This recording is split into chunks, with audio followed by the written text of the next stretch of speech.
Hi friends, இன்னைக்கு எங்கள் வீட்டில் என்ன லஞ்ச் பார்த்தீங்கன்னா சிம்பிளான லஞ்ச் தாங்க. ஆமாங்க, என்னன்னு பார்த்தீங்க அப்படின்னா ரச சாதம் ப்ளஸ் இதுக்கு தொட்டுக்க என்னன்னு பார்த்தீங்கன்னா கண்ணாடி பாருங்க, கண்ணாடி பாறை. அதுக்கப்புறம் பார்த்தீங்கன்னா நெத்திலி மீன் ஃப்ரையு. ஆக்சுவலாக இந்த கண்ணாடி பாறை சொல்லவே தேவையில்லை, அவ்வளோ ஒரு டேஸ்ட்டாக இருக்கும் ஃப்ரைக்கு. பட் ஆனால் இது வந்து குழம்புக்கு வந்து செட் ஆகாது. நான் ஆல்ரெடி ட்ரை பண்ணியிருக்கேன். நான் வந்து மோஸ்ட்லி வந்து கண்ணாடி பாறை எடுத்தேன் அப்படின்னா ஃப்ரைக்கு தாங்க நான் வந்து யூஸ் பண்ணுவேன். பாருங்களேன், நான் ஆக்சுவலாக உங்களுக்காண்டி நான் வந்து ஸ்லோ மோஷனில் இந்த வீடியோ அப்லோட் பண்ணியிருக்கேன். அந்த ஃப்ளெஷ்ஷை எடுத்து அப்படியே அது வாயில் வச்சு சாப்பிட்றப்ப அம்புட்டு ருசியாக இருக்குங்க. செம்ம டெம்டிங்காக இருக்குது. சொல்கிறப்பே நான் நல்லா சாப்பிட்டே முடிச்சுட்டேன்.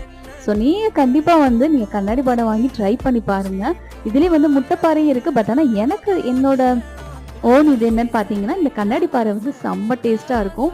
ஸோ இன்றைக்கி எங்கள் வீட்டில் வந்து இதாங்க லஞ்சு. ஸோ உங்கள் வீட்டில் என்ன லஞ்சுன்றதை கண்டிப்பாக மறக்காமல் எனக்கு கமெண்ட்டில் சொல்லுங்கள். ஸோ நெக்ஸ்ட் வீடியோவில் பார்க்கலாம். பாய்.